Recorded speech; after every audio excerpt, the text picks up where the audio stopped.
It took one look, but you play me like a game.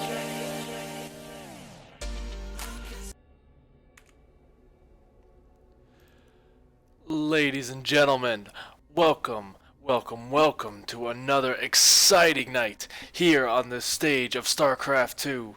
We are just getting ready here for the last duel, the final battle, and everything in between.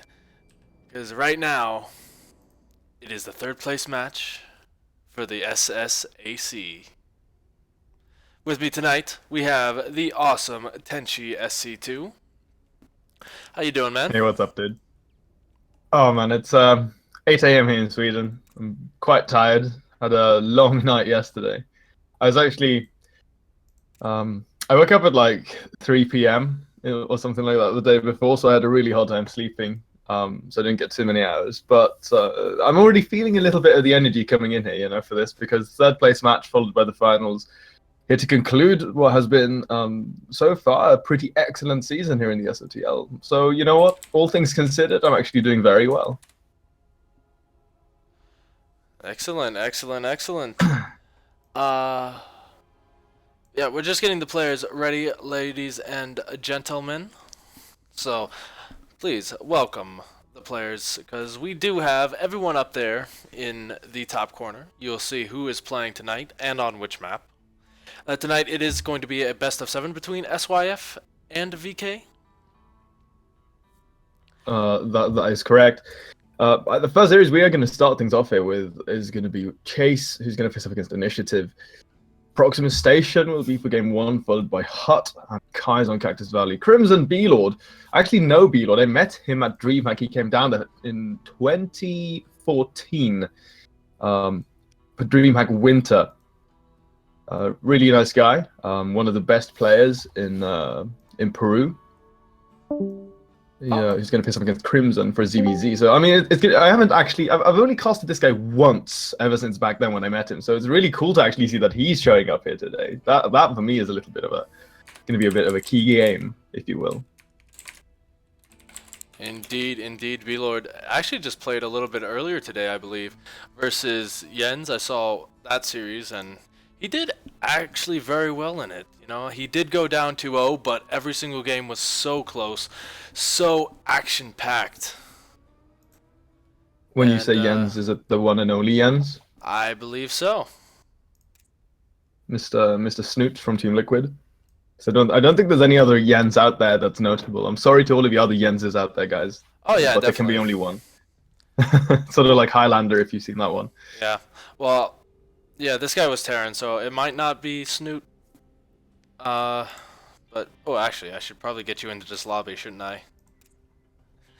Oh yeah, that would be good. But yeah, man. So like that for me is going to be pretty cool. On the other side, continuing down the lineup, it is going to be Mighty Kiwi versus Demilove. Demilove, the only player to actually take a map in those semi-finals versus Sakya when VK White faces off against ESR. Both of our semi-finals actually ended up being pretty much stomped there, 4-1 in SYF versus Devious Metadux, and ESR also knocking down VK White 4-1. Well, we had some very interesting clashes of styles, but here we are now with these two teams, SYF versus VKY, and we are loading into the first game here on Proxima Station. Indeed, we are just going to get right into the first game. No time for anything else, because it is StarCraft action.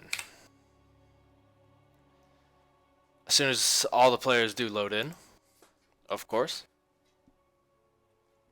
Yeah, man. So right off the bat, I think Proxima Station is a good map to start things off of because to me it's very interesting. We can get into that though in a little bit here because we obviously have to introduce our players. So with our first participant down here in the bottom left, going to be as our Teal Terran. It is going to be going by the in-game name of King.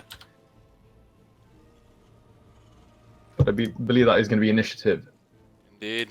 Because up here in the other corner, representing SYF, it's his opponent, Chase.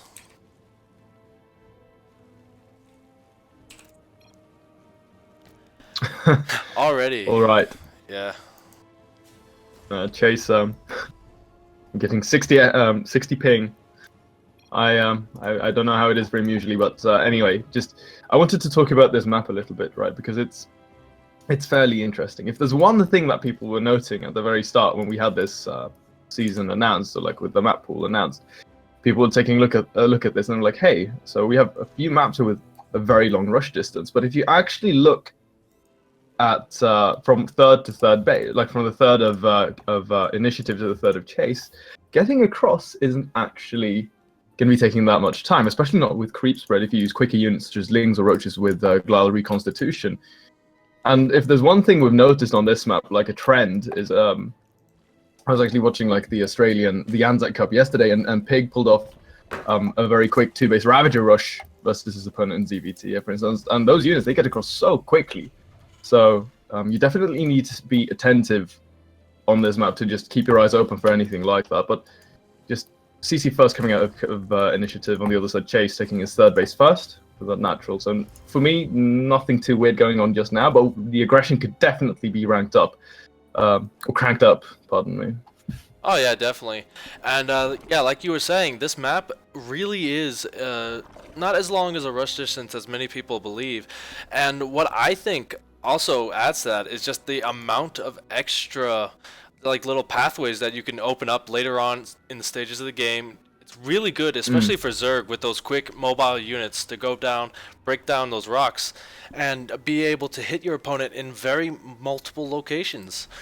Overall, I think that's really what we're going to be seeing here if it does get into the later stages of the game.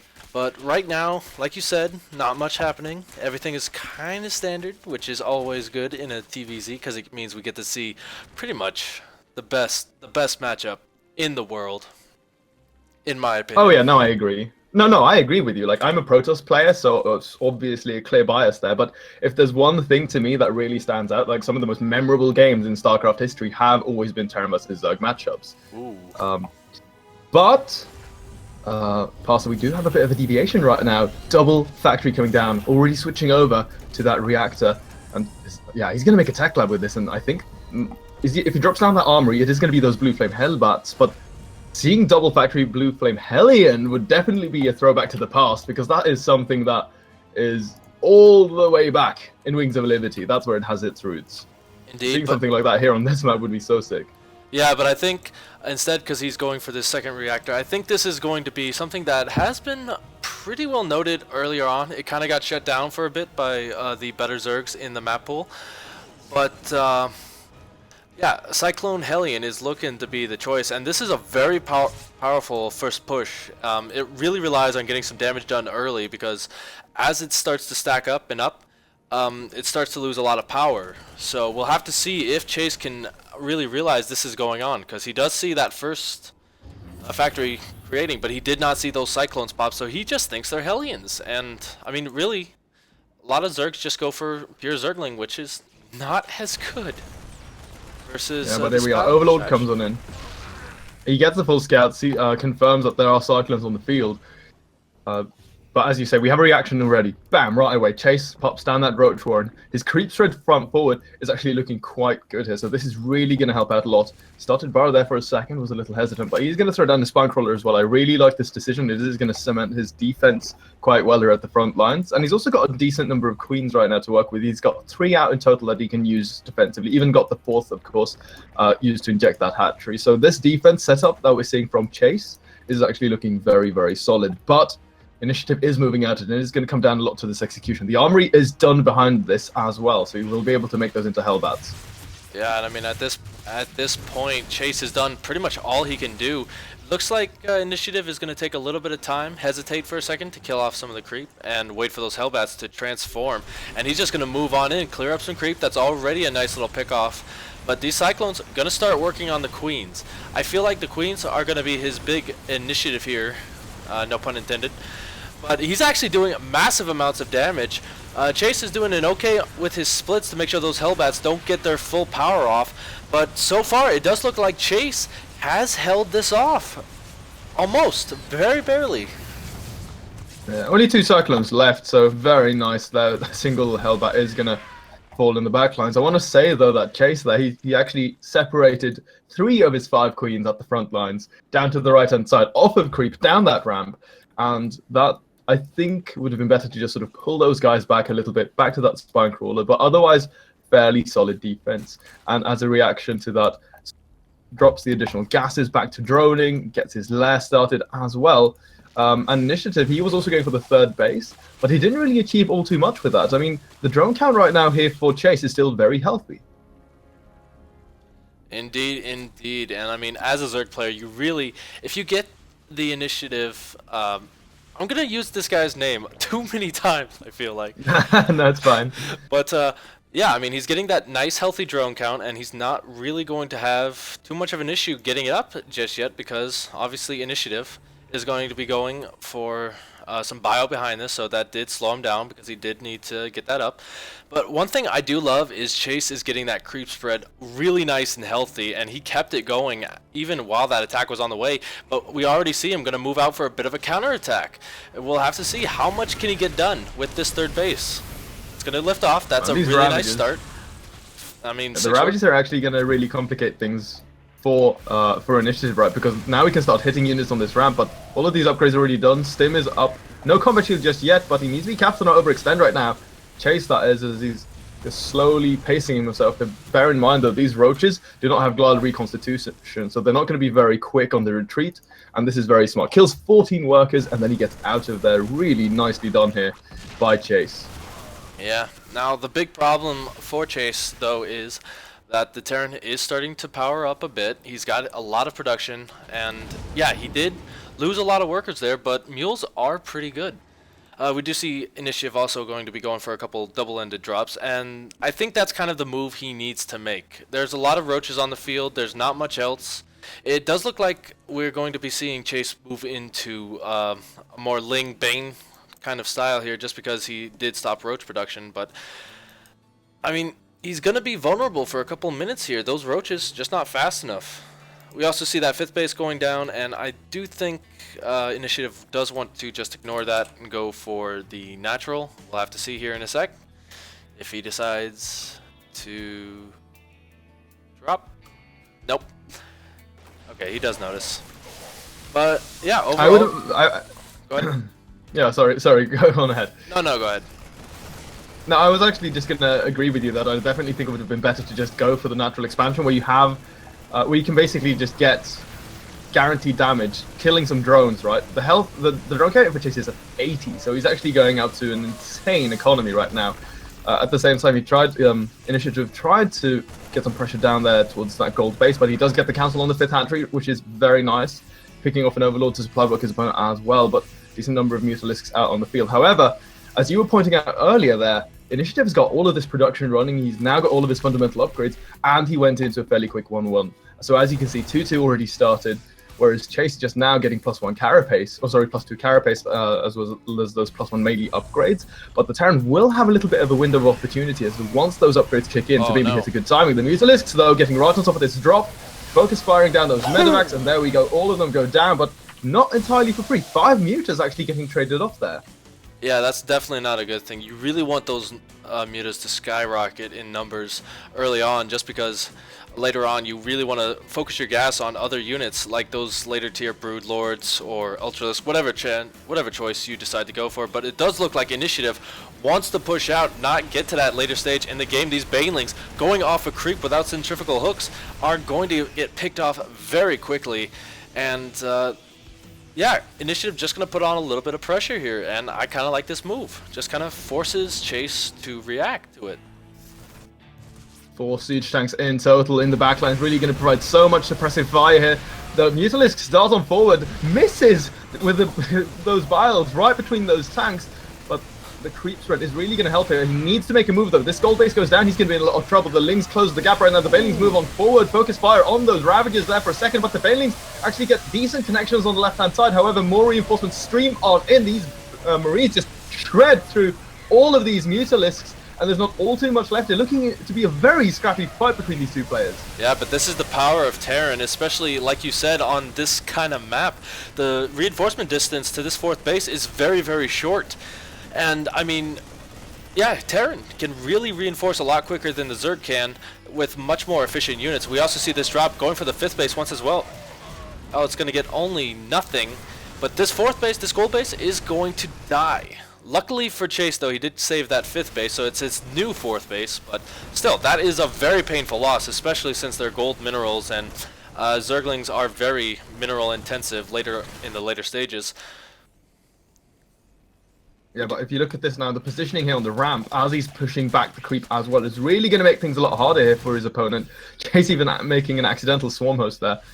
Maybe he cancelled that. But, I mean, like, right now, 4 siege tanks, and 2-2 is done. And he can just continuously keep pushing like this. More units rallying across the map, and he's even expanding aggressively towards his opponent's initiative, that is. With all of these Marines, I mean, they're just so cost efficient, like you said, way more efficient than the units right now for the Zerg, and he's just continually going to be pressing the issue right now. Can just focus fire down the Spanelings, centrifugal hooks are done, but I don't know if he has the numbers here right now. He's maintained a strong economy, but with this positioning of the tanks, they're just going to be providing so much supportive fire right now, and he's in so much trouble. Yeah, this wraparound, though, is very nice for Chase. He gets one tank for almost free. Going to get the second one as well. A lot of initiative units are starting to go down here. He's still parade pushing across the map, however. He still feels confident in his ability, but no. There we go. He does F2 and get his units back out of position. But, I mean, Chase took a lot of damage to his army in that last engagement. He cannot move any further than he is right now. Parsa, I want you to just take a look at the resources lost tab there for a second. Oh, 18,000 to 10,000. The cost efficiency here for initiative has been absolutely mind-blowing. And I mean, if you consider that he killed the gold base, the 5th base down in the bottom hand side, it's operational now and well saturated, but he's still not done with this pressure. More tanks rolling on up, more Marines here, and this time they're still maintaining a good upgrade advantage, but here we go, committing into this fight. I don't know if this is a good one there. A lot of Bailey's connecting with the tanks, and now the Marine numbers again, just spiraling out of control. Even a few Marines being shaved off in towards the natural expansion. I like this move here from Initiative. Yeah, I mean, at this point, we see Chase. He's going to try whatever he can to get back into this game. There is nothing mining at Initiative's 3rd base, however, which I just noticed there. 9 drones going down. That swarm host actually doing a little bit of damage to the Marines. I kind of like that. It's pretty funny, but yeah, I mean, at this point, Initiative has severed Chase's ability to reinforce very quickly, because obviously hatcheries are the reinforcement points. And, I mean, from here, Chase, I think he just wants to try and hold out for Hive, but I don't know if he'll make it. This push from Initiative is just doing way too much damage. Not even splitting really against the Banelings, just taking them like a man. Oh man. Lost Siege Tank getting so much value as well in terms of cost efficiency. Again, I mean, he's just being so effective in these trades. 24,000 to 13,000. The deficit is just growing here in between these two armies, and the hatchery down in the bottom right hand side also falls to this drop with the medevac. And King, I mean, he's not done. The 3rd base mining's operations were shut down, but he got the gold base. It's a planetary fortress, more tanks and Marines. Not a single Marauder in the mix, actually. This is just like a full TVT composition out of King. Oh, sorry, out of Initiative. And it's working out really, really well. I mean, because he's not spending gas on the on those additional Marauders. He's not got a super heavy medevac count. Does allow him to get a good number of siege tanks out on the field. And a few Mutalisks do pop into this 3rd base again. But I mean, he's got the rally, he's got the Marines, and he's just going to keep pushing this right now. Yeah, those Mutalisks are pretty much sacrificial right now. We do see Chase going to try and mix it up a little bit. And obviously that's kind of what he has to do to get back into this. He's got that Ultralisk Cavern, so he can start making those. But unfortunately, Initiative, he has the splits, and he has the siege tanks, which are pretty much what you need to stop this next tier of units, the Ultralisk Infestor count. And I mean, he's just doing small little trades here. He's not committing too hard. He's just getting what he can, and then that's how he's going to win this game, I feel. But Chase still has an opportunity. He just needs to get his bases up and defend them. If he is able to do that, he can get back into this game, but it's not looking good right now, unfortunately. Yeah, a lot of work is falling in the natural. The counterattack getting virtually cleaned up for nothing, and a drop coming in towards the main base. He sees the infestors, no fungal growth available. Focus fires that down right away. Queen is going to go down as well, as the natural expansion is dead. And that's going to be it. Initiative takes game number 1. Looking generally very clean. A few counterattacks from Chase managed to sort of slip in between the chinks in the armor. But regardless, there were just so much Terran on the map then. The trades were so cost efficient, man. It's just like absolutely insane. Even on creep, King managed to get very cost-effective trades, using those siege tanks to focus fire the Banelings, killing the Mutalisks. There was a lot of target firing for those valuable units, and it really paid off in dividends there. Indeed, indeed. Oh, I seem to have made a small mistake here. One moment. What's up, man? Oh, for some reason it is messing up the meeting. There we go. That is my bad, folks. There we go.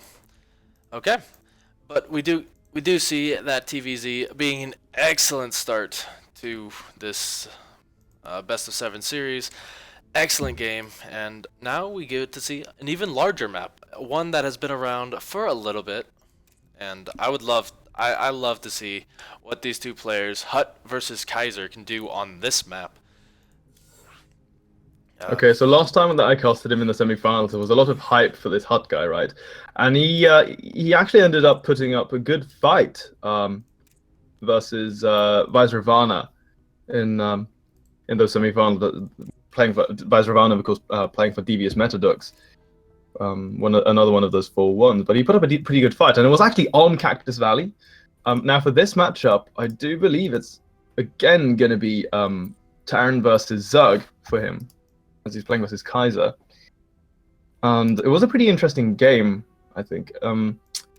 Hut, if there was one thing, I think it was either SYF or maybe VK White, but one of the two teams where the losing side basically refused to go into to attempt to go into the longer game. It was just like a lot of 2.5 base economy, 2 base economy, all ins, if you will. You know, put all of your eggs in one basket, make a do and push, and especially so a lot from the Terrans and the Zugs sides of things. So I'm interested to see how he's going to approach this one, right? Because again, same map, same matchup, but maybe we're going to see a different approach, or maybe that's just sort of where he's in his forte, playing off of the back of those 2 base styles, because some of the Terran aggressive builds offered 2 base economies can still be extremely daunting to go up against. Yeah, but again, you know, it all comes down to the choices being made. I totally agree with you, and it's going to be interesting to see how they react to these spawn positions. So without further ado, spawning in the top right position of Cactus Valley, it is going to be SYF's Hut. Relation to the Java unknown.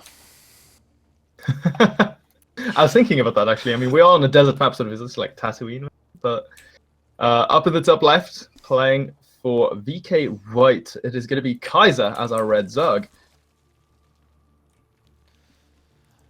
Yeah, and I mean, horizontal spawning position. Yeah, so who do you think this favors on this map? Well, judging from what I've seen from Hut, it definitely goes his way here, right?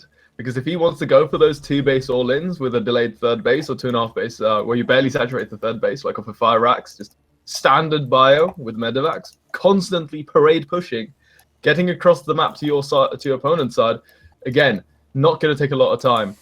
Even if he decides to take a 3rd base, you can again aggressively expand towards his opponent, which further puts more pressure on Kaiser. Indeed, indeed. I mean, I would love to see in a 2 base all-in out of this guy. I love 2 base all-ins on 4-player maps, but really they do focus on you guys having to get a good idea of where your opponent is and recognizing it from there. It does look like he is going to be going for a standard 1-racks fast expand with that Reaper for the Scout, but I mean, he won't really need the Reaper for Scout as much as early game harassment now that he knows his opponent is right next door. If there's one thing we've learned when it comes to the Reaper, even just with 1 or 2, in the hands of players like Bjorn, Maru, they can do so much. And even if they don't do any direct economical damage, just having that Reaper in your mineral line can really throw things off for the Zerg. But comes on in, gets the full scat, sees exactly everything, sees that, okay, I'm opening standard, you're opening standard. A little bit like a show of respect here, no one really wanting to take any big risks, as the Reaper's going to be heading out on across the map. Factory starts here for Hut as well, so not going to be anything crazy. Goes straight up into the second gas though, so might see some of those reactor Hellions. Oh, sorry, reactor Cyclones, sort of like we saw in the last map. Yeah, I would kind of like to see that. But right now we do see just one reactor. No other factory is on the way. This one Reaper, he startled the Queen. She was so angry that she had to pop out of that hatchery just to give him a little poke. And I mean, now both players kind of get the feel of where each other is, what each other is going for. I mean, Kaiser doesn't have as much information, but just based off what he knows about the map. Also, I made, sorry. What's up, man? They were looking at Did you us. forget the overlay? Yeah, they were looking at us the entire time. It's okay, guys. You didn't. Well, it's not bad. Okay. We fixed it. Sorry. Okay, Reaper does go down there actually right before speed finishes up. So Hut overstaying his welcome just a little bit. Yeah, but he has But enough it is at going to be home. Hellion production. Yeah, he definitely has enough for at sure. home to defend against this. We do see also that Viking and a tech lab being built on that Rax. He could easily shift that over, so he could go for an old Heart of Swarm style build for this HOTS map if he wants to. I see a lot of it on this map as well, and there we go. He may be going for it. I mean, I wouldn't mind the Raven here right now. To be honest, like I much prefer Raven over the Banshee. You get a lot more utility, but a couple of Lings will actually slip on into the third base. 6 in total. Hellions are forced to come back home, so no economical damage is going to be found here for Kaiser. Warlock is of course closed as well. But there we have it. The Raven starts, and my boy Hut, I like it. The Raven is just such a good utility unit because you get the detection. You don't need to spend any scans when you start clearing creep. You also get the harassment options there with those auto turrets. They do so much damage. You can even use them as a frontline fighting unit if you have like 100 energy. Drop 2 turrets as you push through this choke in towards the natural, for instance. Yeah. So good. So I'm really happy to see that out of HUD. Yeah, I totally agree with you there. The Raven is very, very good in every stage of the game. But these Hellions, they're going to try and be the same as the Raven, but they're not getting that much done right now. They're kind of just there to put the fear of Flash into this poor Zerg soul. Yes, Blood. A couple of roaches out on the field, though, will push away these Hellions. Be careful to not give any of those up too quickly. But right away, HUD goes into a quick third command center. Additional barracks being added in here right now. And a second Raven here from HUD. This is actually a really cool deviation. Single auto turret is going to go down in the natural, kill a Queen. As you can see, the damage output is absolutely insane. 24 damage per attack with such a quick attack speed. So you have to be careful. You can't underestimate those. Going up against any of those auto turrets, I think it's better to just sort of abandon ship for a couple of seconds so they can wear out. But here we go. Hellions are going to pop into the third base again. Get a couple of drone kills this time. 4 in total thus far. Lings come on in. Oh man, this is actually looking a little messy. Getting some good connections on these Lings as well, but he cleans up half of the Hellion pack at least. Yeah, it's good to get at least half of them. That kind of destroys Hut's ability later on to just move in and harass. Roaches, though, actually catching a lot of them as well. That's very nice. Raven also going to try and get in there, but there's a Queen and a Spore in position, so they're just going to back off for right now. And I mean, from here, it does look like Kaiser wants to put on a little bit of pressure on his own, but there is already a double wall of defense, and I do not think this will fall anytime soon.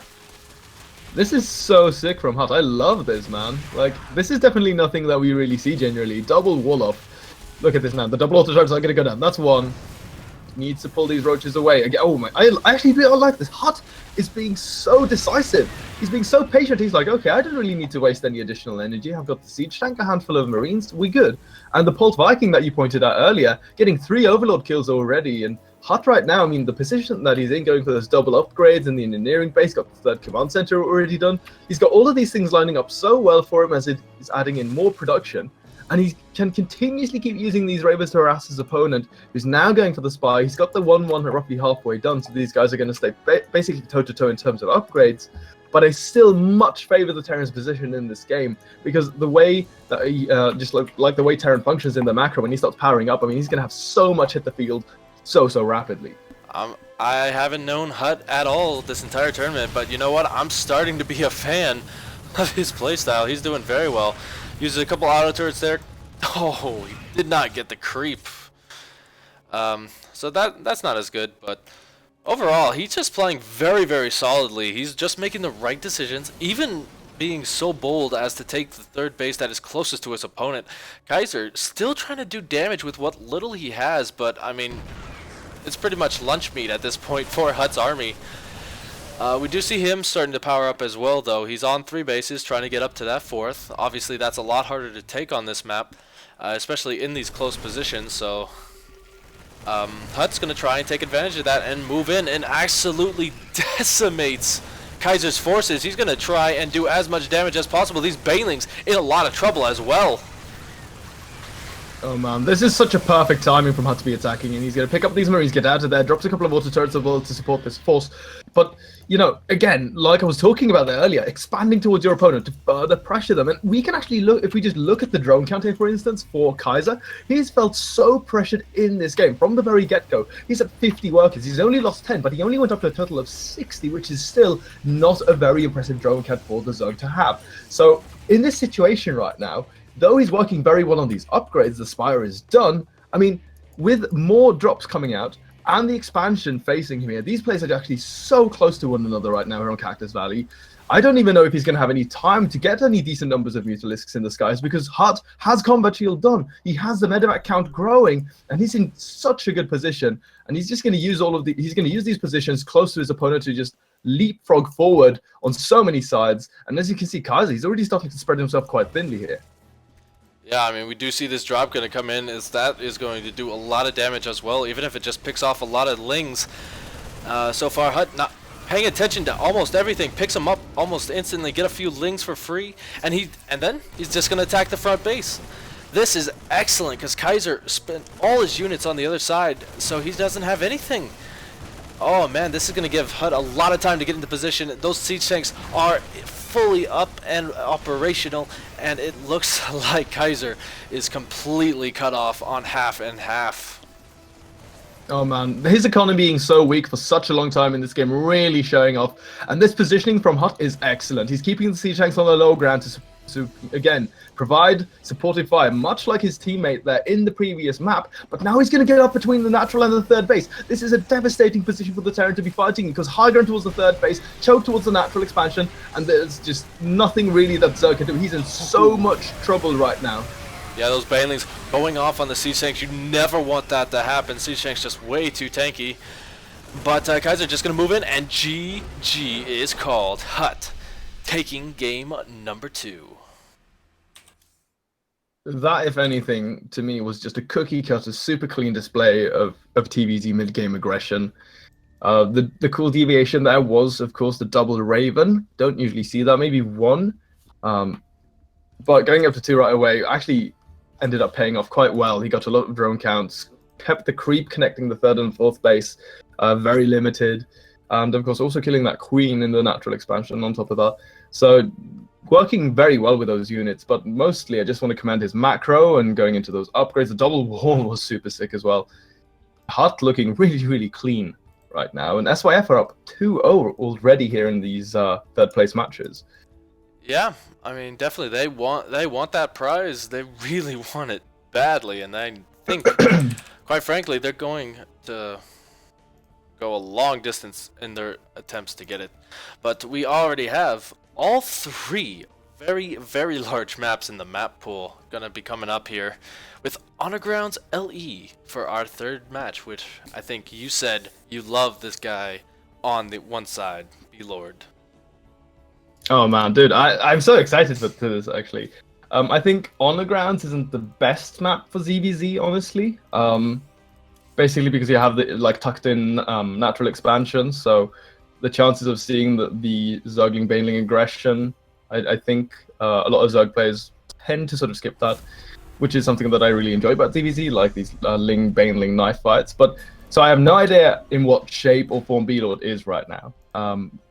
Evidently, I still think he's the best player in Peru, the best, just overall best player from Peru. But I have no idea how he's been doing this right now, like his current form. in the game. So I'm actually so keen to see how he's doing. I'm also let's see, is he? Are we going to be staying on this server No, we're actually for going to be this? going to NA West for this Ah, one. okay, Roger that. Yep, Roger that. I'm here for you. But yep, we're just gonna get this set up, so give us a second, folks.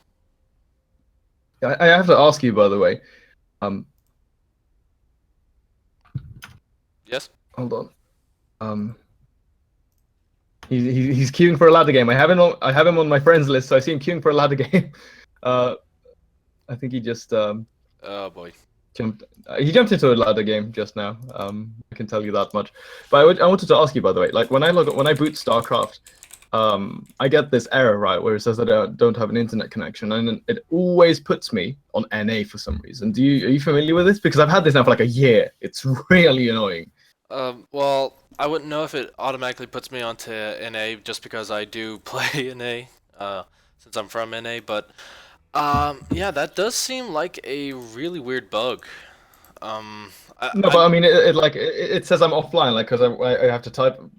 I'm launching it from the client, right, from the Battle.net app on EU, but then it throws me over to NA and it says I don't have a connection, so I have to I have to log in twice and manually switch my server in order to get to the right one, and it's really frustrating. Oh, I can see why that is frustrating, yeah. Unfortunately, I don't know what to tell you there. It sucks. There's been a lot of bugs with Blizzard recently. But thank you for the follow, guys. That is Conspiracy SC2. Thank you for the follow.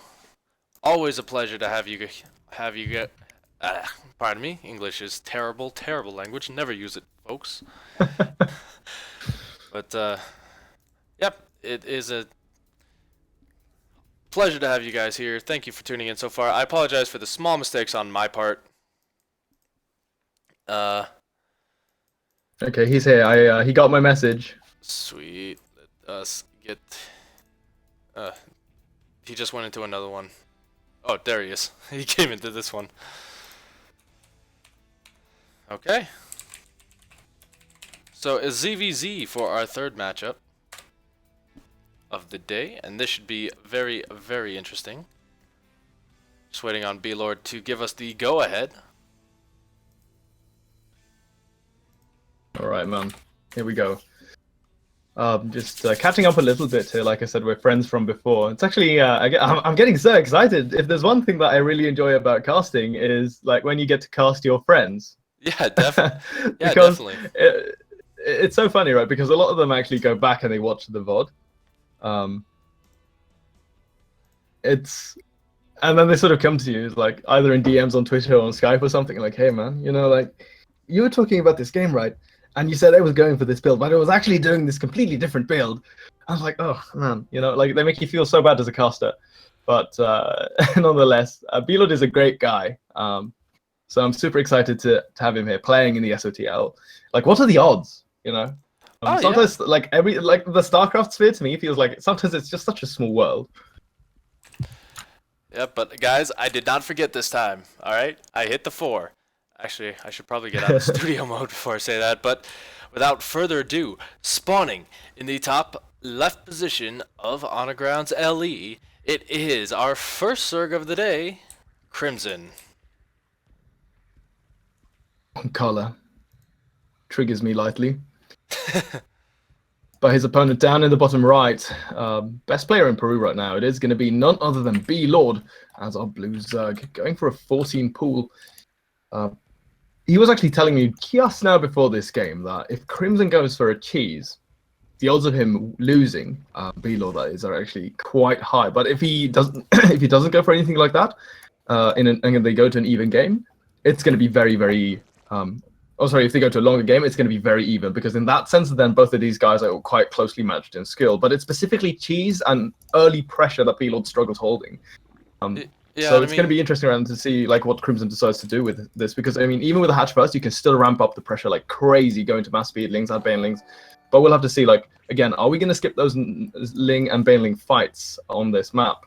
Yeah, because we do see that sometimes. Yeah, I mean, QC Sando, you just tuned in for the best part, but overall, I do think on such a large map, especially with Sergeant the Troll coming in and telling us that we could see that skip and just go straight for the Roach and Roach fight, but I think Mutas would be a pretty good choice on this map just because this little ramp distance between the third and the natural base location is really good for Mutalisks to just kind of get in there and just kind of harass your opponent a lot. I do think this will go into a bit of a Roach battle, though. Any amount of Mutalisks will probably remain small, but we'll have to see. Because B-Lord, I love his playstyle. He mixes it up so well. And I mean, Crimson, I must admit, I cannot remember too much about him. But overall, I do know that he is a solid player, and that's why they are here today. I think you were onto something there, right? Mutalisk Tech Care for me would make a lot of sense from either of these players, perhaps even both of them. So we go into a little bit of a Mutalisk war game simply because of the rush distance. I mean, we are here on cross spawns on the ground, absolutely massive rush distance. If you see, you've got all of these rocks sort of blocking off the direct pathways as well. So you even have to keep shifting left and right in order to get over to your opponent's side of the map. So I would actually really like to see that. We can even see this adjustment from B-Lord, right? Because he really said, I don't want to go up against a cheese game. So he skips the early game entirely, goes into an illusion chamber, Roach one on the ramp as well. And he's also got the double queens here ready to just deflect anything that shows up. So, I mean, he was definitely staying true to what he was telling me then. Yeah, he's completely all things off now. Yeah, I mean, you can kind of just tell the difference between these two. Crimson sees that it's cross spawn, and he instantly just goes for that third base. He feels confident enough that B-Lord isn't going to be going for any kind of cheese himself. And I mean, B-Lord does like to go for those longer games. Like you've said, it being even in the later stages. So that's really what B-Lord's going for. But I mean, Crimson is taking a little bit of an early lead just by getting this hatchery so early. I feel just because later stages won't be as even if the other guy has way more minerals than you. Yeah, well, another deviation to point out is that Crimson is up in 5 drones. That's because of the third queen being popped here by B-Lord, as well as going into the double evolution chamber and Roach Warren so early. But on the other hand, he is going to have a slightly faster lair. He's getting +1 ranged attack as well, which of course plays very strongly into the Roaches. However, double gas being taken in the natural, gas in the main as well, going straight up to 4 gases here. B-Lord. Man, is he just going to play to a big Ravager style, or is he going to go into Spire Tech? I would really like Spire Tech, but he is a Roach player. Indeed. Yeah, I mean, we may see Roaches. Oh, actually, as I said, man, my boy. He knows it. He's been listening to us. Like he knows what's up. Spire Tech is going to be so powerful for him as well, just because of that distance that the harass can come in from. And I mean, he's still getting those +1 attacks, so he can easily switch back into Roaches if things start to get a bit dicey. Obviously, Mutos don't do a lot of damage to Roaches, so you do need a lot of them if you're going up against Roaches. But if you can just go back into Roaches, I'm going to say Roaches one more time, just because it feels nice. But, but yeah, it does sort of roll off the tongue, if you will. Yeah, once you say Roaches. once you say anything for the 5th time, it rolls off the tongue. But you know what's rolling off the larva? Roaches. Or Crimson, at least. Oh yeah, man, he's just going full unit production right now.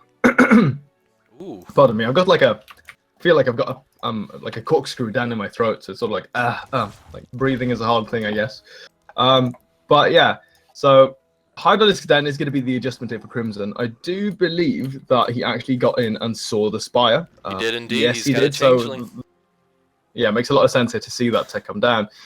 Now, bear in mind, B-Lord is still going to find the upgrade advantage. He goes straight into +2. So I love this that he has a contingency plan of that. I'm only going to make a handful of mutas, sort of contain you so you can't take a full space very easily, potentially see if I can pick up any stray overlords, but I'm still going to stay toe-to-toe with you in the upgrades. I'm really liking this. The one thing, of course, to watch out for, though, would be, for instance, a big lurker transition, or if Crimson can find a good Hydra timing. But with the map being so big, basically, and the rush distance being so huge, it is going to be tough for the green Zerg in this instance to get across the map very quickly to effectively respond with counter-aggression to the mutas. You know, I kind of like this out of B-Lord. He's stopped really at 5 Mutalisks, so this might just be a bit of a farce here. He's got those 5, and it forced a huge reaction with that Hydralisks, with those Spore Crawlers, and with a couple of Queens on every base.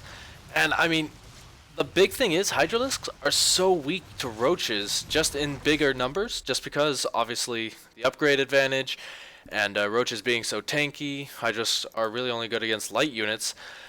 But I really like this out of B-Lord. He's really setting himself up in a very nice position. And even going for a Hydralisk Den himself, it's very kind of interesting build out of him so far. No, I really like it, man. I'm like both of us. We're definitely on the same page here. He of course using those Mutalisks, he gets a lot of scouting going. He's even controlling the tower there for a second for his opponent, so he's just gonna go straight into 4th base. I love that he's playing to the map. He's not trying to fight it. He's riding the waves right now of what he's been given to work with, and it's so far looking so good because with the double evolution chamber, +2 range attacks, +1 carapace, gonna really help out his Hydralisks.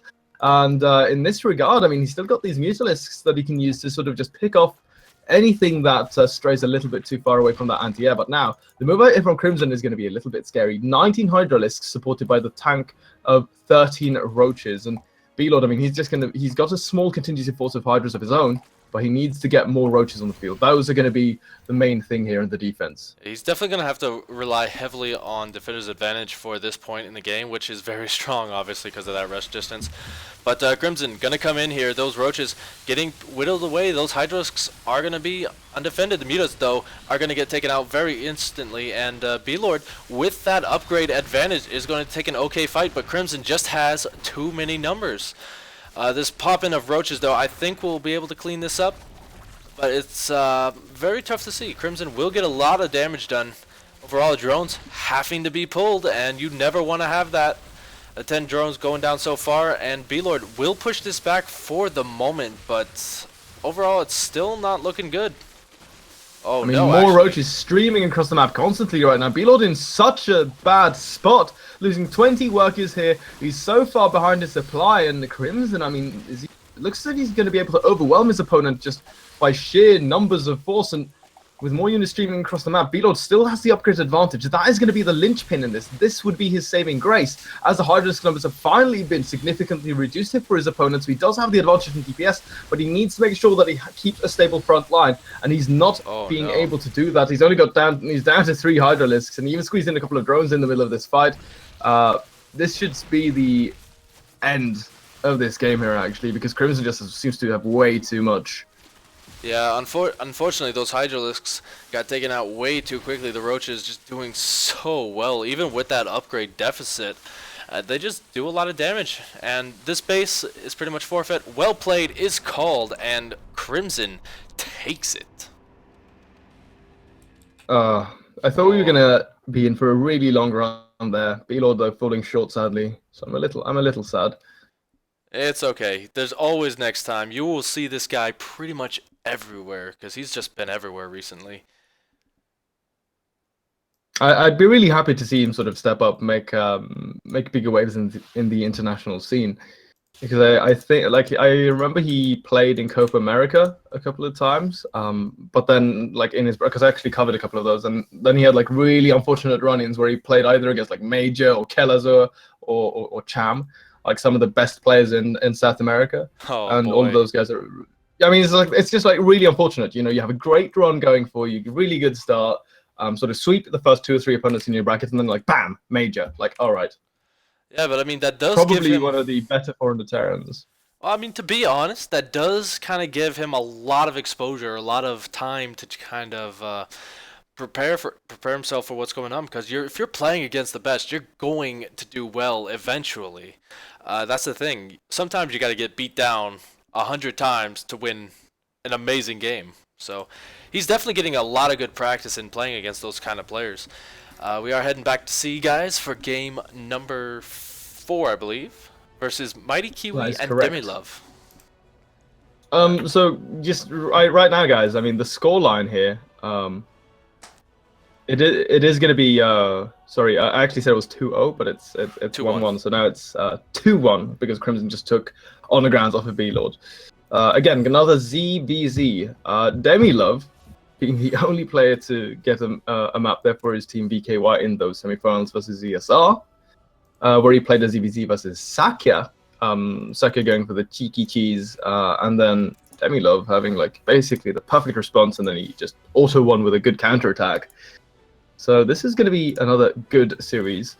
I do like this, you know, sort of when I have some sort of point of reference to go back to talk about when we have these players coming up. And Demilov, I mean, he looked pretty good there in the decision making in that previous Zug versus Zug. So I'm glad we're getting another mirror game here for him coming up into this one. Yeah, definitely. I mean, these individuals have all been selected for their abilities in the various matchups. And quite frankly, it's been working out in a lot of their favors. Looks like we do need a second here. Demilov needs it. We'll see what he is taking care of. Okay, I'm just gonna hold on. Okay. Lobby. Hey Kiwi, go red, please. Teal and blue would just screw with me way too much, like in terms of the colors and the background template of the map. Like I would see nothing, man. It would just be like a haze. Yeah, I mean the big thing is this map also has that kind of tint on it, so it does help out. You know what? When I cast sometimes and they have like similar colors, I'm always like, I don't know if I'm color blind or not. Like I literally have no idea. Like am I a little colorblind? Because it's like in some of those games, man, it's so hard to tell the difference between the two players if they go for something like this. Yep. So we're just waiting to figure out what these guys need to do. Deme had to step away for a second, so we got a couple seconds. So I'd like your opinion on Abyssal Reef overall, because I've been hearing a lot of mixed reactions to it. A lot of people love it, a lot of people hate it. What do you think? What side are you on? The map has grown on me. I was very skeptical at the start of things. Very, very skeptical, especially being Protoss. You know, walling off the ramp. I recently just sort of figured out how to do it correctly. Like literally just the other day, because I had it vetoed, man. Like I've only played this on this map like 3 or 4 times this season, but it has been a really, really well received map by a lot of the professional community. Like hearing Mana's thoughts, TLO's thoughts, like all of these guys, they really like it. And I mean, look, the design of it is very interesting, but it is generally, I would say, very well balanced out. So some of the best games we've had for this season have actually been played on Abyssal Reef. So like I said, you know, I personally need some time on it to sort of adjust, but I still think that it's objectively a very good map right now, and especially for a matchup like this. Yeah, indeed. I mean, let's see how these guys react to it. Spawning down here in the bottom position, it is SYF's Mighty Kiwi, which means he's New Zealand and a delicious fruit. Well, and his opponent in the top left, I was like, hey, oh, that makes a lot of sense, right? Double Kiwi. But his opponent in the red in the top left, it is going to be BK White's Demilov, going for that cheeky early pool. Taking a page out of Sakya's book, if you will. Definitely. I mean, the big thing overall is this is a bit of a safer build. You know, you don't have to be aggressive with it. You can easily be aggressive with it, but you don't have to be. Oh, sorry, go on. No, go ahead. You have better thoughts than me. Go ahead. No, I was just thinking, right, because like with this commitment that we're seeing out of Demilov, I think it's just going to be 8 lings here, but it's still a pretty good number because, you know, basically what he wants to achieve with this is to bring it down the natural expansion. If he can do that, I mean, he's going to have a massive advantage. I guess the one drawback is, of course, that he's going to be delaying his gas quite significantly, so you are very susceptible to a big counterattack if you don't do enough damage. So it's going to be very important. Like this early game stage is actually going to be very, very key to sort of decide the outcome of this game already. Yeah, Deme is a very cheeky player. He does love a bit of cheddar himself. Whether he's very good at it, we'll have to see. But he is getting a lot of damage done on this hatchery, not being cancelled by Mighty Kiwi. He feels like he can hold it, but so far no reaction. He's only got 6 lings on the way as well. So Demi, I think we'll get this base, and from there he has the option to just retreat because, like you said, he doesn't have his gas just yet, so he will be very susceptible to that counterattack. But we do see Mighty Kiwi actually going to be setting up for said counterattack. Yeah, this is just like, I mean, Mighty Kiwi, he only these are his only options right now. He has to go and finish the game with this Baneling attack. Like, there's nothing he can really do. But the Zergling numbers are actually favoring Demilove right now, and he's going to get right on top of this Queen. She is going to tank a lot of damage, but oh, if he gets the pick off, great surround there though from Mighty Kiwi to push Demilove out. If he would have lost that Queen, this game would have basically been over already. But the Spine Crawler now coming down for Demilove. He doesn't have gas still taken. He is going to have to get more Queens. That's going to be the linchpin in his defense here right now, because the Banelings are going to be very hard for him to deal with straight up. Indeed, and like you said, no gas, no Banelings, no Speedlings. He's going to have to fight on creep, and that's not going to favor him too much. I do think he has enough here to defend. He's got a couple Spine Crawlers, 3 Queens blocking off that ramp, so I don't think Mighty Kiwi is going to get too much done. He's even just starting his other hatchery back at home, so he just wants to pick off what Demilove has, and he does actually get some really good damage early on. So far. None of these Spine Crawlers actually finished up. He got both of them killed or cancelled, and that's going to be quite a big loss right now here. 1 transfusion available for Demilove. He's got 5 Queens now on the front line. It's going to be very significant. Very good count here, but still, no gas for Demilove. And even though he's up in drones, he's going to be behind in tech still. And right now, he's basically given up all map control to the Speedlings of Mighty Kiwi, who's now back to droning himself, because he is re-establishing that natural expansion. Oh, I do not like what Demilove did with his Queens here. That is very, very risky, just because you do have this area back here. And, I mean, Demi actually kind of realizes that, and is going to get a much more surround on it. Much more surround. English again. But, yeah. No, man, I feel you, dude. Like, I can relate so hard. It's like, in all situations, you just sort of forget how to English, you know? Yeah, but it's easier for you because you have that cool English accent that everyone loves. But Kiwi loves those drones as much as we love English, and is going to get 4 of them so far. Very good control. Good start here. Yeah, very good control out of him. There was actually a Queen still in the main base there, off of creep in the very like in the very southern corner. Sort of like a little bit of an odd position, but she did manage to sort of shave off a Zergling or 2, push them away. Some really good damage right now. Good control there from Mighty Kiwi, picking off 6 workers in total with this counterattack. Very, very good positioning to find himself in. I mean, he stabilized very well. He's got the tech advantage on top of that, and he's going for the road form first as well. So, I mean, everything for Mighty Kiwi kind of coming together after such a shaky start, losing that hatchery. Indeed. I mean, this Roach Warren, he's ready for the next stage in the game. He feels safe enough that Demi is not going to be going for any kind of counter aggression, mainly because he can't really do so with these slow lings. We do see that lair as well, and I mean, he's got 2 gases. He doesn't have 4 or 3, which are kind of the optimal numbers for both roaches and Beetalisks, respectively. But I mean, I'm kind of wondering what Demi is thinking right now. He doesn't really have that much information. He just knows that that 3rd base is up. He doesn't really know what the tech choice is. It's been well hidden, I think. Or not. But, yeah. I mean, Kiwi just has map control. He has everything he needs to take a very strong position in this game. Oh! The Lings get into the base. This is really, really bad, because he is going to see the lair and the gases being taken. He saw the ones in the natural as well. So, like, through the process of elimination, he can just go, hey, you're going to be teching quite heavily, so I guess either it'll be roaches somewhere or Mutalisks. It's only going to be one of the 2 because he doesn't have any other options. And it is, of course, going to be that Spire coming down after the Lings have been cleaned up. But as you pointed out, 3rd base is already established here for Mighty Kiwi. He's going to be able to pull ahead significantly in drones, and then from that point on, I mean, the Roach attack can just be so powerful to outright finish the game here. Demilove, though, I mean, he's got 5 Queens, and he's getting that creep spread going as he's taking the 3rd base of his own. But I don't know, man. I mean, I'm just liking Mighty Kiwi's position so much more. He's got more workers, quicker 3rd. He's had the tech advantage for the longest time in this game. It's only going to be now with this, I want to call it a Hail Mary play out of Demilove, and he needs to make something happen right now, man.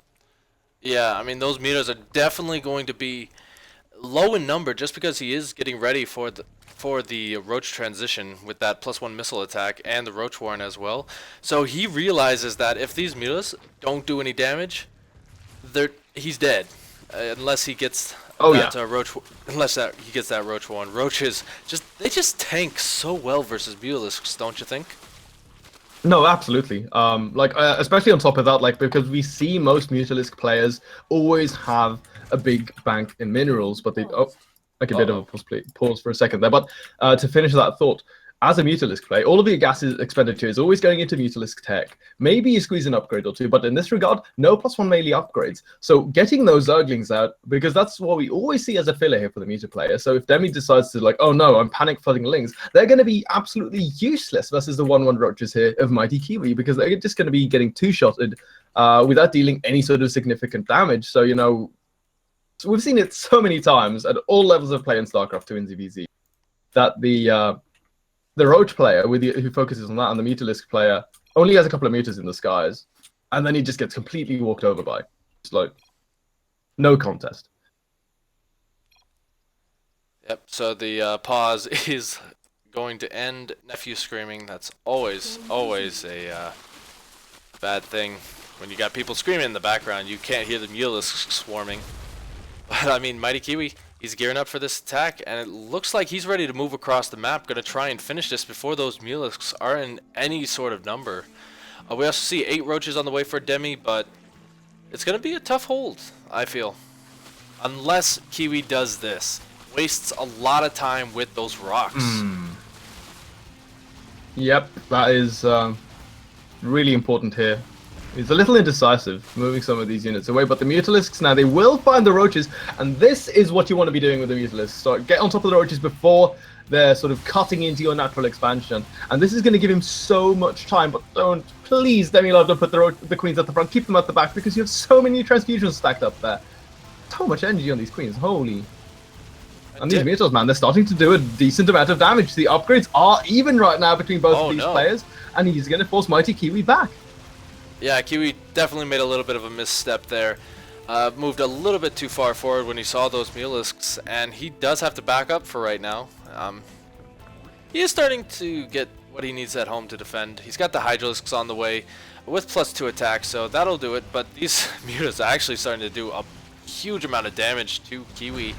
I think this is the move Demi needed to really get back in this game and swing it back into his favor. Because now he kind of has map control. Oh, so sick. Look at this intercept with the Mutalisks. He can now finish off some of these wounded Roaches as well. Only gets 1 for his troubles, but he's going to continuously keep finding these Overlord kills. Man, just going up to these 7 Mutalisks, they have paid off so well for him here in this game. Like, if he didn't have them in the skies to find the Roach attack, he would have still been droning. And now, this game has stabilized, and Demilove actually finds himself slightly ahead in everything except the upgrades. Indeed, indeed. I mean, 7 Mutalisks is pretty much the perfect number because it forces a reaction out of your opponent, and you can't ignore it. 7 is like a slot number, pretty much. You get 777, you're gonna win. But Kiwi feels a bit differently. He's gonna try and move across the map once again. Gonna probably kill off these rocks, maybe, or just kind of yeah. There we go. But he really wants to open up different chambers of attack. He really feels like he needs as many as possible. So one thing here now, right, where the Mutalisks become really key to Demilove's position in the game is that he buys time with them. Mighty Kiwi, though, I mean, he's already halfway across the map, and the creep, of course, is going to work as a springboard, so he can just pounce on whatever Demilove can assemble. But it's the upgrades. He's down right now 2-1, but with only +1 attack. These Hydralisks are so well upgraded, but this would be the position to not attack through Mighty Kiwi. That's a choke. Lots of Ravagers on this high ground with a massive concave favoring Demilove. I don't think you want to walk up this ramp, brother. Yeah, those Ravagers will just absolutely decimate your army. Oh, the main base. There's no NTA in the main base. Oh, boy. Oh, no. See, Demi doesn't care what happens at his natural base. Actually, he does care. But my god. Demi's just everywhere. Oh, my gosh. This is what... Yes? Kiwi's going to be so supply blocked that he can't reinforce. Oh my gosh, no. Please no. Demi, Not please. like this. Oh no. Feels bad, Oh, man. dude, that is brutal. Look at how much money Mighty Kiwi has. He needs to make lava, but he's lost the queen in the main. His injects are going to be behind. The upgrades are now equalizing here between him and Demilove. Oh, man, this He's is... forced home. Oh, my God. He's forced home, and these Hydras are now going to have to split up and defend his bases from these Mulisks. Demi has bought himself every second in the world that he needs. And forcing Mighty Kiwi to make 19 drones, you don't want to be doing that at this stage in the game. Demi feels powerful enough to just attack. Man, the Mutalisks. The 7 Mutalisks. The MVPs of this game. Resources lost 6k to 1600. Like, this is absolutely insane how good Demilove has been with these Mutalisks. And he identified there was no anti-air in the main base, and he just went for it. And this is effectively basically just pulled him back into the game, into what I would say a very winnable position right now, because his opponent, being supply blocks for such a long time, he's down in 50 supply. If he can even up this series for his team, he's going to be feeling great, because he is by far one of their best ace players. So if he has to play that ace match, he's ready for it. But it looks like he's going to try and steamroll the army of Mighty Kiwi. Those Ravager Biles just doing so well. So much lag. GG is called, and it does look like Demilove has evened it up. What a sick game there, from having a good advantage into being on the back foot, and then back and forth, back and forth. This game was just all over the place. What a sick game there from both of these players, but especially Demilove, man, with those Mutalisks. Excellent, excellent, excellent game. I wish we could see that 100 times, which, I mean, technically we can because we have the replay for it. But, yeah. So we're going to be heading into game number 5. It is starting to look a bit dicey for both teams. They're starting to run out of lives here. What do you think? Man, it's a best of 7. So we've only got whoever takes this needs 2 more victories. But you know, if we go to the ace game, to that 7th map, I wouldn't mind that all too much, because we haven't seen any of that right now in the SOTL. At least I haven't when I've been casting. Indeed, indeed. Ace matches are a bit of a rarity here. Usually it's been a one-sided stomp. But let's see what map is next for the ace match. Not ace match, excuse me. Game number 5. Belshire Vestige between Ice and Strike. Indeed, indeed. Oh, TVP. Ooh. First Protoss we've seen of the day. You must feel happy about that. Hell yeah, man. Always feeling that Protoss hype, bro. Oh man, especially on Belshire. This is going to be very fun. I'm gonna predict Cheddar, but we'll have to see who we got. I don't know, man. Okay, you know, maybe Pylon Rush. Man, Pylon Rush is just like everyone's doing them right now in PvT. And they're so good. It's not even a massive commitment either from the Protoss player. Because transitioning behind it is generally quite simple. You don't need to commit all too much. You make like a pylon, 2 adepts maybe. Some players, some people like doing Adept Stalker. But it's generally almost always cost effective, because you generally guarantee yourself 2 supply depots. If you're lucky, you can get the reactor, even a handful of marines. Like the only thing that sort of dictates how effective your pylon rush is the response from the Terran player. And if we see something like that, you know, that would, I would say, put is it Ice? That is, yeah, Ice as a Protoss. Into like a really good position off the get-go. Because of the back of that, there are so many possible transitions that are viable from the Protoss. Like Stargate is generally the most common one, going into that Oracle, and then from there you can easily go into Phoenix Adept, which is the dominating metagame style of Protoss right now in PvT. Yeah, I mean, Phoenix Adept is very powerful as long as you don't let the Terran player gear up too heavily, because obviously once that Terran player start to get maxed out, his army is going to be a lot more efficient than Phoenix Adept. But yeah, I would really like to see a well played out Phoenix Adept, because as a Diamond player, it's not really well played out at my level. But we do have to find the other player really quick. So bear with us, ladies and gentlemen. We should rehost, man. We're on the wrong map. We're on Abyssal Reef again. Oh, Jesus. Like, it keeps doing that. We already crossed off the... okay, so I need to ask you, is this like a planet sort of surrounded by water and we're just playing there, or are we like at the bottom of the ocean? Like, what is Abyssal Reef actually? Like, where are we geographically on that? I've always thought about that, you know? It's a really cool map, though. I love the little physics of like the bodies floating up to the surface. It looks so ridiculous, you know, like when you kill a ton of marines and they'll just like go up into the... It's really funny. Yeah, I mean, I wonder where we are actually. Yeah, for Abyssal Reef, but I do love that everything can breathe underwater. You know, Abathur's, oh yeah, like Abathur's worked overtime to get everyone, all of his Zerg able to breathe underwater. Protoss do whatever Protoss do. They're pretty good at that. And Terrans had to do Protoss even need oxygen? Is my question. I don't know. They don't even have. I mean, they don't even have. Maybe they have gills. You know, maybe ire is just made out of. Maybe it's just made out of. Ire is just made out of water.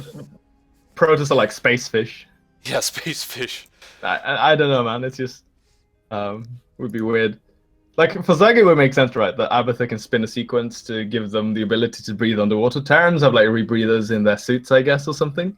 But yeah, Protoss, man, they're a bit of a mystery, aren't they? Indeed, they are, especially when they're playing. Like, you can never tell what a Protoss is doing. I think no, that's like that's only if you're playing versus bad Protoss like me, because you come and scout me and you're like, you have no idea what the hell you're scouting because I have no idea what the hell I'm doing in my own base. Hey, that's the best strategy, I must say. If you don't know what you're doing, how can they? Exactly. It's like foolproof.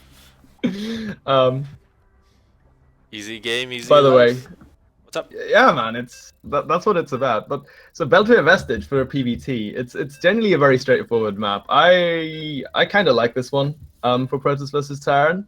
You have a decent amount of airspace, right? Like between behind the main base, between the third and the natural.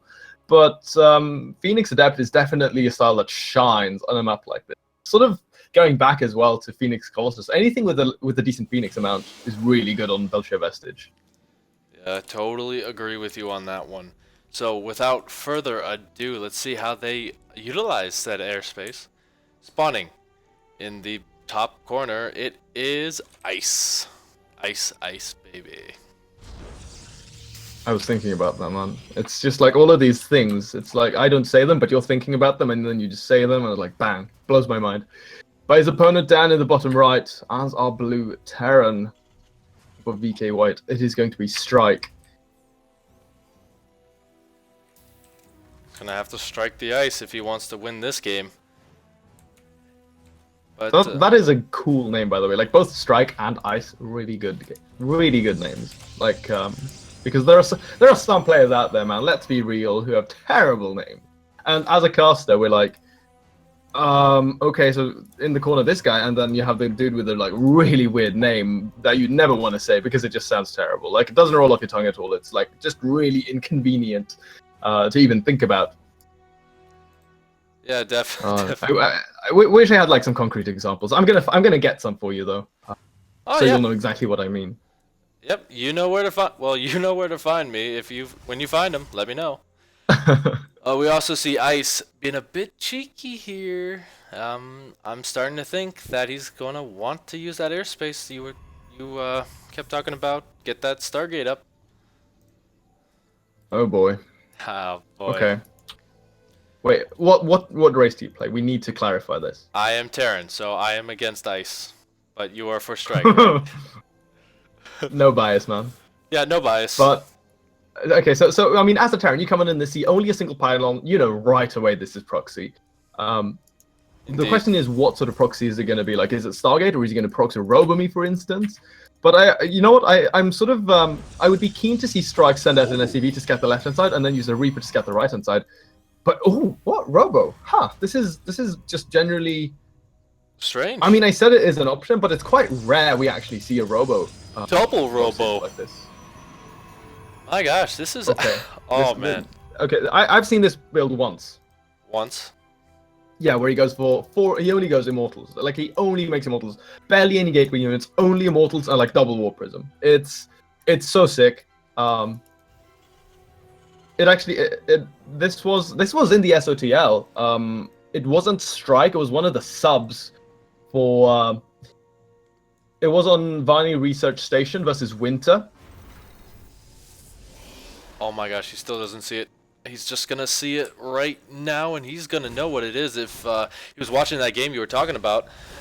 But we do see the Stalker gonna come in as well. He's gonna try and do a little bit of damage. You know, so what I think Strike needs to do is to just take this command center and bring it back to the main. That gives him only 1 point of failure. And I mean, once you get a Warp Prism out, which I think he may want to go for, just because Warp Prism Micro with Immortals is very, very strong. This Immortal gonna absolutely destroy this Reaper, by the way. Oh, needs to be careful with the Stalker though. Ice losing a lot of hull HP, but now with that Reaper, he knows basically what he's up against. I think he must have identified that this is going to be the double Immortal build. But right now, it's all going to come down to the execution of the Protoss player. In response, we're seeing a bunker in the main base. Bunkers aren't great when dealing with Immortal drops and not siege tanks. Yeah, man. Okay, what he needs to do. He needs to get a Viking. He needs to go for the starport ASAP, and then probably I would say perhaps go for just Marines and Widowmice. Be ready to pull SCVs. Yeah. If he can keep the tank in a good position, then yeah, that would be the one thing here. Right? The turret I think is a pretty good idea. Maybe pull it a little further back so he can use the turret to shield his tank away from these Immortals. But he's just going to go right on top of this bunker for now. Wait for that Immortal to pop. But you are going to see him start ferrying units up towards the main base. Indeed, indeed. We got that Warp Prism, by the way, as well. So he's going to be able to hit on multiple locations. That second Siege Tank nowhere near position. That one missile turret, though, going to get a lot of damage on the Warp Prism, but it gets instantly taken out. So the Siege Tank is in position, but this bunker not being repaired just yet. But the Immortal Micro actually going to save the bunker as well as those Immortals. Yeah, so, more Immortals on the way. Stargate also being added in here for good measure. Probably going to... Okay, honestly, I have no idea what he's going to be doing with this, because there was no sort of tech transition here for the Protoss after he was doing this sort of build. So he's even cutting Immortal productions, only going up to 4. Huh. This is actually really nice because he did delay the tech out of Strike for a very long time, and especially versus Protoss, you want to get up to that starport as quickly as possible. Like you were saying, Vikings really good at shutting down that early Warp Prism play. But yeah, he did a lot of economic damage, even if he didn't really kill anything. If you take a look at the income tab, he's taken the lead. It may just look barely, but that's because all of these SCVs aren't mining. But yeah, this is very gas intensive, I must say, out of ice. I don't really think he can sustain this on one base for much longer. So I'm really interested to see where he's going to be going with this Void Ray push. Yeah, this to me sort of... This is actually it's a very interesting response, but I don't know if I'm saying that in the positive sense here. Simply because the Immortal push, or that Immortal Prism play, you want to finish the game right away. You don't want to sort of give your opponent a leeway into the mid game, especially not when he's opened up like this, going very standard, going for a quick natural command center. However, now Ice is doing something that I really like. He's going for a quick third base. This is going to be the real Hail Mary play here, because he needs to cut corners. He needs to sort of take a risk. But it gets scattered right away here by Strike, who's right on top of his game, man. And the push that he's going to be sort of gearing up towards here with a lot of Marines, Medevacs, and tanks, that's going to be so hard to defend this third base from. Indeed, indeed. I mean, Ice hasn't really been able to power up yet. His Warp Gate research is only finishing just now, so he won't really have a huge amount of units so far. But overall, like you said, Strike is gearing up for that very, very powerful push, even getting a couple of Liberators here, so... Good choice. Even more powerful. Liberators versus Protoss is broken almost, and that's coming from a Terran player, so you know it's legit. It's when you get the Mass Liberator with range in the late game. It's really hard to stop. Yeah. Unless you've got like already got a sizable force in the air, but this is honestly, I think what Ice is doing is kind of cool, considering that his economy is basically non-existent. Going straight into Void Ray Disruptor. Strike is still sort of just biding his time. He's actually going to be putting a lot of focus now on that military production as he's salvaging some of his bunkers, going up to 5 racks before the 3rd CC. Ooh. So this, like, he I think he wants to try to finish this game, man. Like, because he knows that with a quick 3rd base, he has to punish that somehow. Because going for a 3rd base of his own right now wouldn't really be that viable, because he's going to be so far behind in the economy as the Chrono Boost probes production starts kicking in. Indeed, indeed. Actually, not even Chrono boosting on his natural base or his main. Where are those Chrono Boosts going? I can't really see where. Oh, he's Chrono boosting out Disruptor, so he kind of doesn't want to die to this push. And Disruptor's really good versus tanks because they're non-committal very much. But here we go. We do see Strike getting ready to move out. He's unsieged everything and is going to be moving across the map. Maybe. Oh boy. They're just waiting on their marching orders, but trust me, they're going to be doing something soon. Oh, this is good though. The Viking finds a Warp Prism with the Disruptor drop in ice. If I were you, don't. No! Why? Don't reveal the Disruptor sec! Oh, okay, well, no. I mean, is he... okay, even if he just saves this one Disruptor, I don't think it's going to be that game-changing because he's already got 2 out on the field. Does manage to get the Viking, perhaps. Stops there for a second, tries to do some kiting. But now the Liberators show up. The army is moving out across the map. He's got 4 medevacs to work with this. The Immortal count is going to be so significant right now here for the ground fight. But it is going to come down to these Liberators, man. Like, those are so key here. And one of these Voids already at half HP. Indeed, indeed. So here we go. Strike gonna set up on that position. You can't get too close to it just yet. Those Liberators making sure of that. The siege tanks now sieged up. He's gonna really need those Disruptors to do something. He's got 5 of them though so far. That's a really good number to have. But 2 pylon overcharges. Strike's just gonna back off for the moment. So it's a bit of a Mexican standoff. But Ice really. Okay, I was getting really worried that he was about to do that, which would be very bad for him. Yeah, but likewise, Strike does not want to move up into these pylons. Gets 1 at least. That's a good pickup already.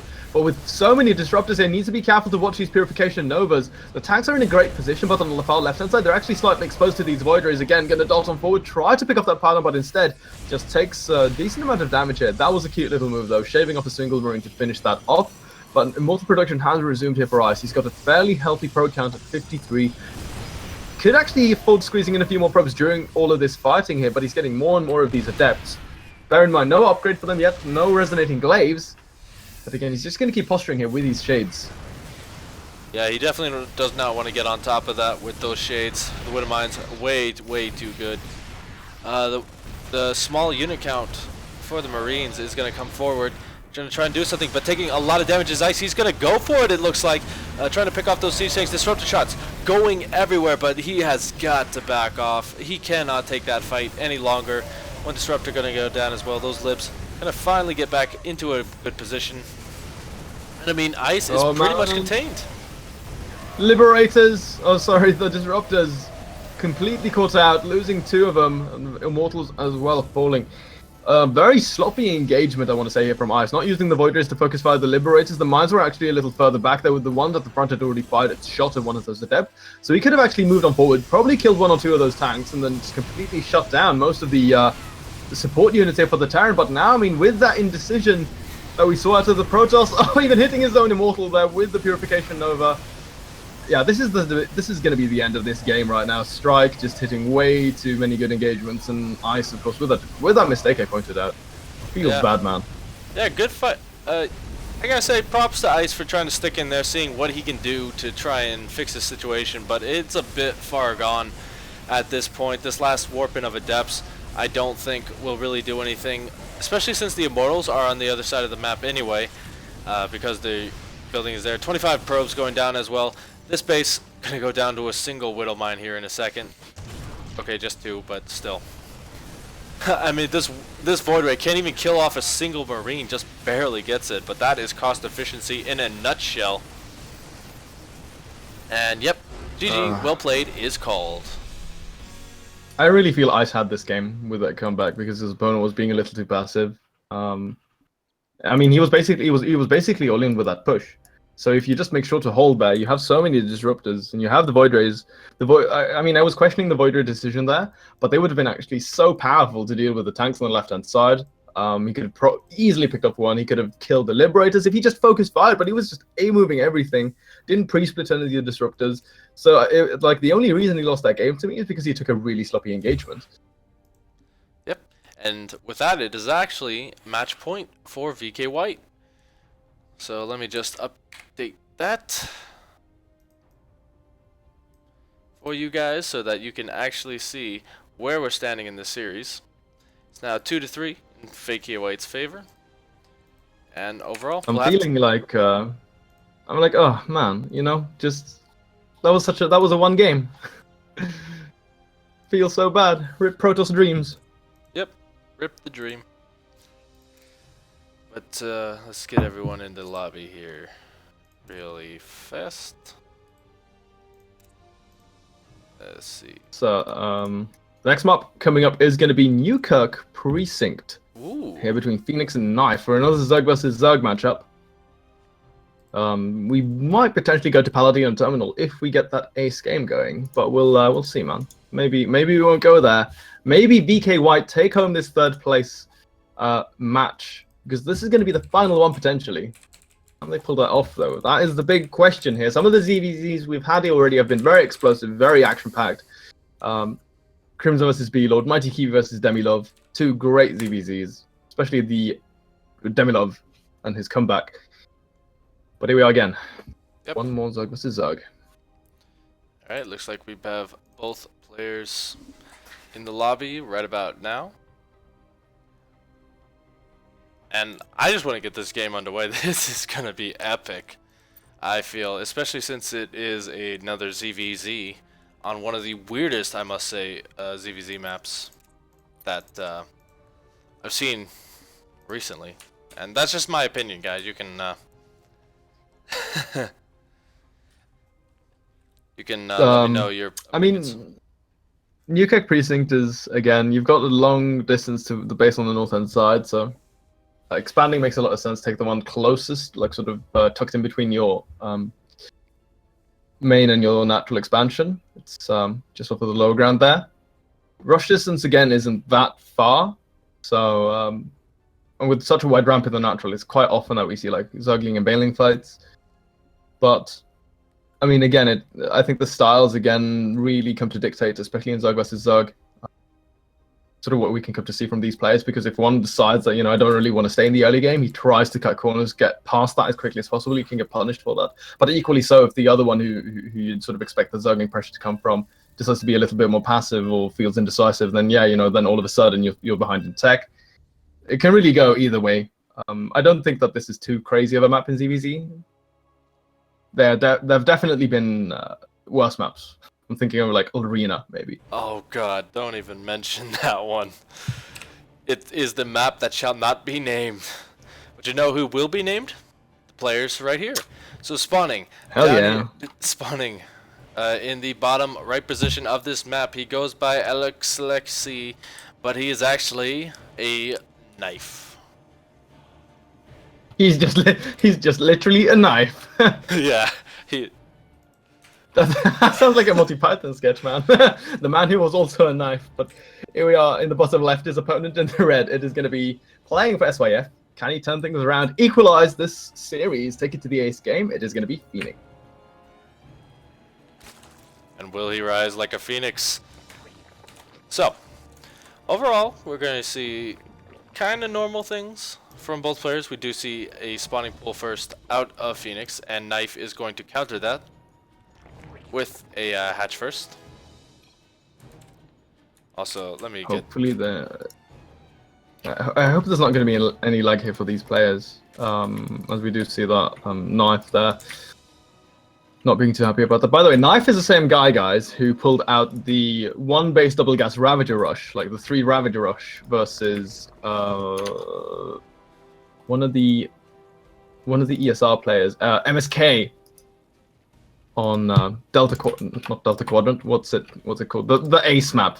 That one, the last one that we might potentially have. That's I keep forgetting this one. It's called Paladino Terminal. That's the one. Right. Like he pulled that out of that. Like that's the first thing he did. Like he had already made up his mind as he came into that game. So I didn't get the best impression of him coming into it, but we'll see how his EVZ turns out to be. Because right now, I mean, he needs to close this one out, man. Can he do it? Yeah, I think he does have a good opportunity to if he's able to defend any kind of early pressure. Obviously, we do see Phoenix going for a bit more aggressive tech in his choice. You know, Speedling's very, very fast, but at the same time, I think, if I recall correctly, that even if you go hatch first into spawning pool into gas, it usually comes around the same time with the Zerglings and the Queens and everything, so it's not really going to mean Phoenix is going to be able to get any damage done, just that his speed is going to be about 20 seconds quicker, which is pretty easy to defend against, if you ask me. You know, Baneling Nest coming down for him. It's going to soon finish up right now, and well, he's squeezing in a couple of more drones for good measure, so going to go up to 24, 25, roughly there. But as I said, look at that knife. He's going to try to get past that. He's going into that roach deck. Really nice with the Lings on hold position as well to deny any sort of scouting information for his opponent. As he's going to have speed now finishing up for him, so he will be able to start moving around the map a little bit here, but of course he needs to be careful. Phoenix there, interestingly enough, as if he's sort of got a read going there, starts Spine Crawler. But we'll see how he's going to be basically using his lava right now. The Queens are on hold position here by the ramp, denying any sort of scouting information. He gets all of the Zerglings, cleans those up. And that's going to be all the map control gone here for Phoenix, as the Roach one is going to be finishing up. And Knife has so many minerals banked up. Here we go. 8 Roaches on production. Yeah, this is going to be a punishment, really, for Phoenix here, especially since he's trying to drone up behind all of this. He's got 3 drones on the production tab, as well as 2 Lings. 2 Banelings, 1 Spine Crawler, and a Queen, versus 8 Roaches. I wish you the best of luck, my friend.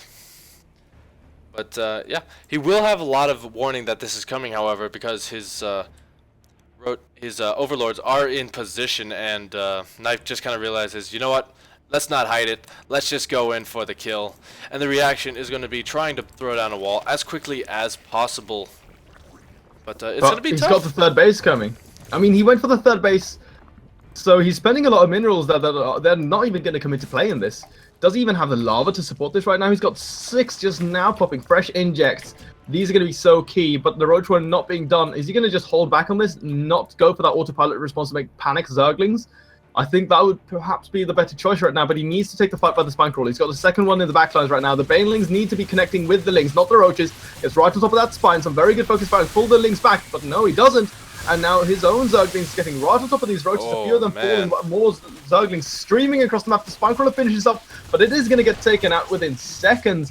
And now Knife is going to get on top of this Queen, less injects, and he's going to start picking up some of these very valuable drones. Even the Roach is being caught off guard as they come down in these low numbers. He's in so much trouble right now, Phoenix, that is. Yeah, I think the fact that those Roaches are scattered upon arrival is really, really hurting him at this point, because Knife is just able to pick them off little by little, like you said. And 9 drones going down this early in the game is going to be very punishment, as these Lings are going to come in and try and seal the deal.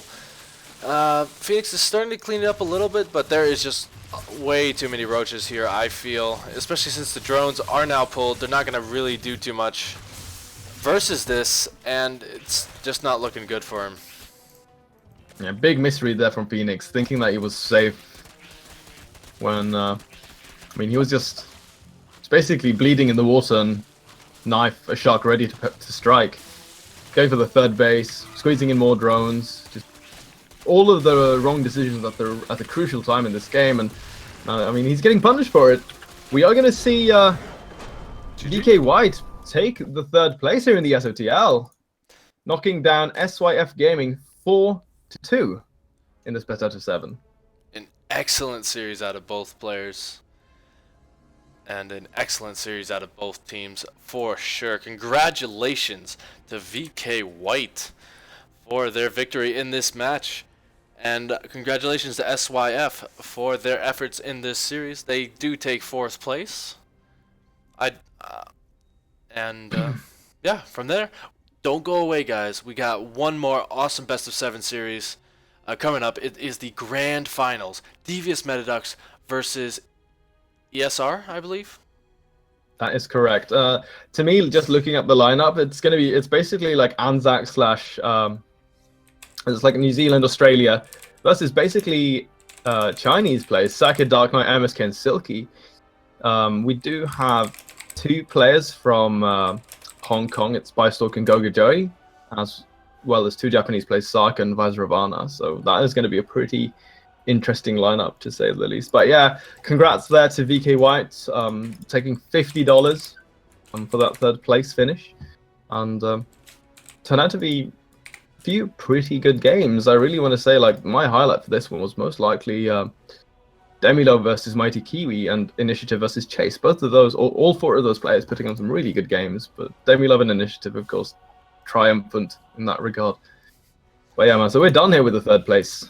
Yeah, definitely. Let me see, what time does the finals start? So the finals start at 5 p.m. Singapore time, which if you guys are on my side of the world, on the American side, the best side, let me just see what this is. CT. So it's going to be at 4 a.m., which is about 30 minutes. And yeah, thank you guys for tuning in so far. We're just going to find out what they want us to do. Yeah, so I guess it would make a lot of sense for us to... We don't even need to kill the stream, guys. I think we're probably just... pause. Are we going to take a break, like a 20-minute break or something like that, and then sort of come back to the finals? Yeah. Because that would make a lot of sense, right? Oh, indeed, it would. So, once again, thank you guys for tuning in for this part of the stream. We have one more part for you coming up. And, yeah, we will see you guys in exactly 20 minutes. Stick around. See you soon.